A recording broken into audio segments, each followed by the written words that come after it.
છેલ્લા 2 દિવસથી સતત વરસી રહેલા ભારે વરસાદના કારણે ભરૂચ જિલ્લાના નેત્રંગ અને વાલિયા તાલુકામાં નદી નાળાઓ છલકાઈ ઉઠ્યા છે.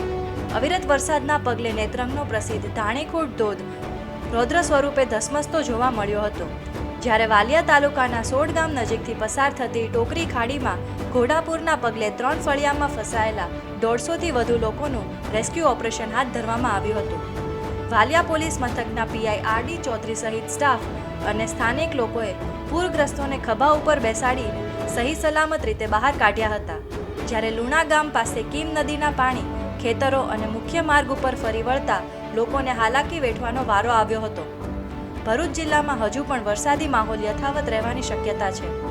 તંત્ર દ્વારા નદી નાળાઓ અને ધોધ નજીક બિનજરૂરી અવરજવર ટાળવા તેમજ સાવચેતી રાખવા માટે લોકોને અપીલ કરવામાં આવી છે.